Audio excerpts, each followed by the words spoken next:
अस्सलाम वालेकुम।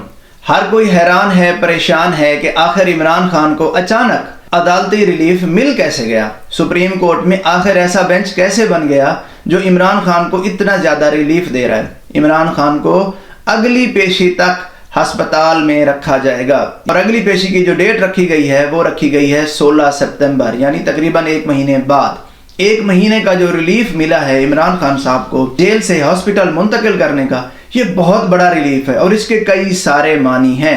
हर कोई इसमें अपनी स्पेकुलेशन कर रहा है कि ये इस वजह से हुआ है, इस वजह से हुआ है, लेकिन मैं हैरान हूँ। एक बेसिक सा नुक्ता है, मेरे ख्याल में अभी तक किसी ने एड्रेस नहीं किया।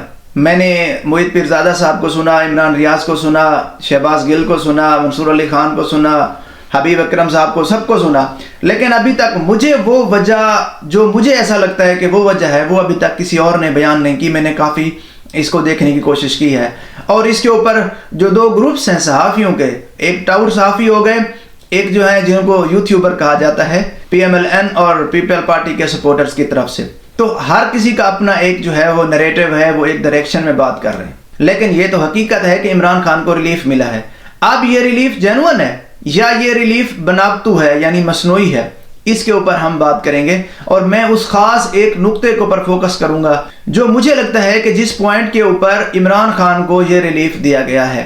असल में ये इमरान खान को रिलीफ नहीं दिया गया। जो ये कहते हैं ना कि इमरान खान को रिलीफ दिया गया है, ये बात गलत है। जिन लोगों को आप अक्सर टीवी के ऊपर देखते हैं ये एजेंडा बेस्ड लोग होते हैं। जिनको आप कैमरे के ऊपर देखते हैं ये कोई अवाम को एजुकेट करने के लिए नहीं बैठे होते हैं, ना ही इनकी अक्सरियत जो है वो अवाम को सही बात बताने के लिए बैठी होती है। ये लोग अवाम की जहन साजी करने के लिए बैठे होते हैं, ये अवाम को गुमराह करने के लिए बैठे होते हैं। इनका जो मकसद होता है वो ये होता है ताकि अवाम को उस पॉइंट पर लाया जाए जो पॉइंट कुछ खास गिरोह की, कुछ खास लोगों की रिक्वायरमेंट है या उनकी ख्वाहिश है। ये लोग अवाम को उस पॉइंट तक, उस नहज तक लाना चाहते हैं। अवाम की जो जहन साजी है वो करते हैं या वो करने की कोशिश करते हैं।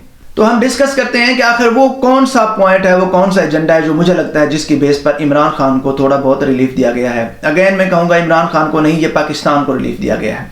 क्यों? क्योंकि मैं साबित करता हूँ।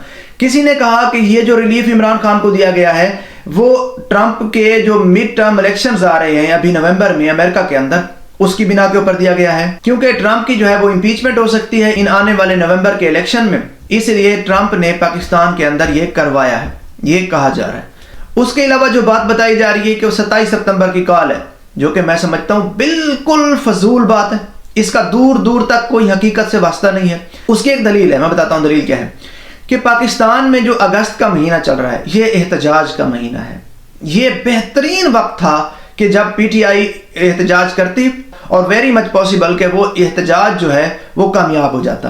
क्यों? क्योंकि कश्मीर के अंदर जो इस वक्त एजिटेशन है, जो इस वक्त बलूचिस्तान के हालात हैं, जो इस वक्त KPK के हालात हैं, जो इस वक्त कराची में मुहाजिर के हालात हैं, जो इस वक्त पाकिस्तान में महंगाई के हालात हैं, हुकूमत एक दफ़ा फिर गंदम इंपोर्ट करने जा रही, बहुत सारे ऐसे मसाइल हैं जो इस वक्त यकजा हो गए थे और इसकी बुनियाद के ऊपर हम कह सकते हैं कि ये जो महीना था अगस्त का, ये बेहतरीन महीना था एहतजाज करने के लिए। लेकिन इसके बावजूद भी सुहेल अफरीदी ने, पाकिस्तान की सबसे बड़ी जमात पाकिस्तान तहरीक-ए-इंसाफ ने 27 सितंबर की 2 महीने बाद की कॉल दी। क्यों दी? तो जाहिर है हम डॉट कनेक्टिंग कर सकते हैं, अल्लाह ताला ने अकल दी है। हम ये बात कह सकते हैं कि सुहेल अफरीदी साहब ने जो डेट दी थी 27 सितंबर की, उसके पीछे कोई ना कोई कंसल्टेशन हो रही थी, उसके पीछे कोई ना कोई वजह ज़रूर थी। और अब ऐसा लग रहा है कि वो वजह यही थी कि इमरान खान साहब को पाकिस्तान तहरीक-ए-इंसाफ जो है रिलीफ दिलवाएगी और वो रिलीफ मिलता हुआ हमें नज़र आ रहा है। आपको याद होगा जब सुहेल अफरीदी साहब ने 27 सितंबर की तारीख का ऐलान किया था तो उसके साथ ही उसने 2 मुतालबे रखे थे। 2 मुतालबे रखे थे, कोई तीसरा मुतालबा नहीं था। जो 2 मुतालबे रखे थे उनमें से एक था इमरान खान साहब का इलाज, जो अब उनकी बहन और उनके ज़ाती मुआलिज की निगरानी में हो रहा है। ये माना गया ना मुतालबा, आप कह सकते हैं ना ये मुतालबा मान लिया गया, बिल्कुल मिन्नो आन मान लिया गया।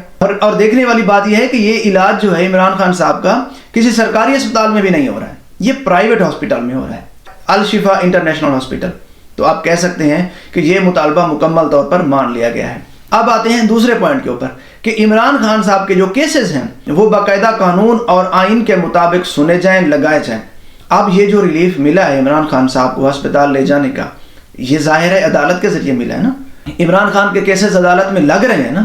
اس کے ساتھ ہی یاد رکھیے یہ صرف ایک فیصلہ نہیں تھا عمران خان صاحب کو ہسپتال شفٹ کرنے کا.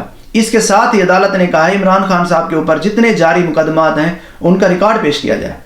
تو ہو سکتا ہے عدالت جو ہے وہ عمران خان صاحب کو ضمانت دے دے، اور یہ ویری مچ پاسبل ہے کہ تمام کیسز میں ضمانت دے دے. ایسا ہو سکتا ہے کیونکہ جو عمران خان صاحب کے کیسز ہیں آلریڈی لگے ہوئے ہیں عدالت کے اندر یا اس وقت چل رہے ہیں، ان میں سے اکثریت کے اندر عمران خان صاحب کی ضمانت ہو چکی ہے، اور جو رہتے ہیں ان کے اندر ہو سکتا ہے سپریم کورٹ ضمانت دے دے. یہ عین ممکن ہے نا. تو یہ دوسرا جو مطالبہ تھا پاکستان تحریک انصاف کا، وزیر اعلیٰ خیبر پختونخوا سہیل افریدی صاحب کا، وہ بھی پورا ہوتا ہوا دکھائی دے رہا ہے اس وقت. تو ان دونوں بیسس کے اوپر اگر کسی کو یہ لگتا ہے کہ اسٹیبلشمنٹ جو ہے وہ پاکستان تحریک انصاف کی جو کال ہے 27 ستمبر کی اسلام آباد آنے کی، اس سے ڈر گئی ہے، تو ایسا ہرگز نہیں ہے. ان دونوں باتوں سے یہ ثابت ہوتا ہے، تھوڑا سا اس کے اوپر اگر کوئی بندہ فوکس کر لے، تھوڑا سا اس کو اپنے ذہن کی گہرائیوں سے سوچ لے، تو اس سے واضح ثابت ہوتا ہے کہ 27 ستمبر کی کال کا کوئی پریشر تھا ہی نہیں. اب آتے ہیں اس نقطے کے اوپر جو مجھے لگتا ہے صحیح ہے.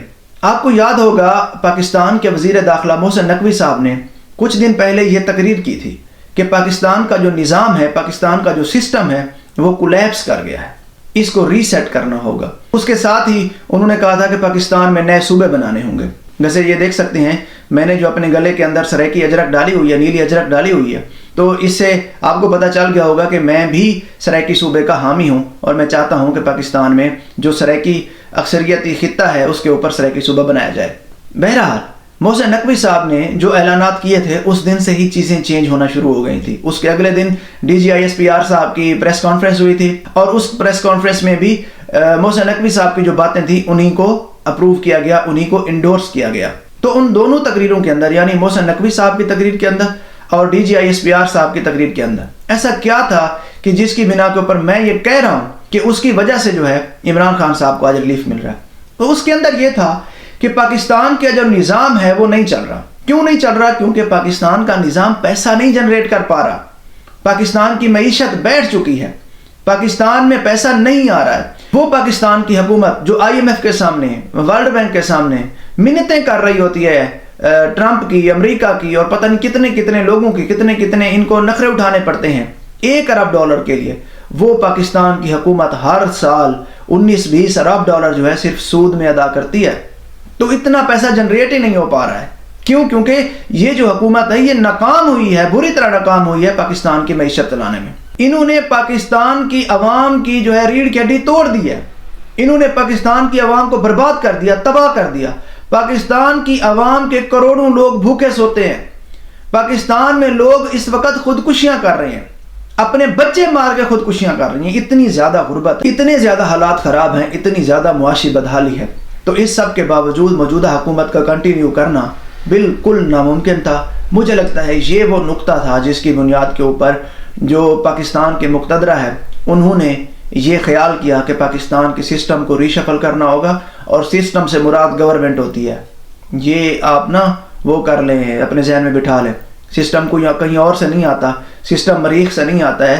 سسٹم جو ہے وہ ہم خود بناتے ہیں، جو گورنمنٹ بناتے ہیں وہی سسٹم بناتی ہے، تو وہی سسٹم چلاتی ہے.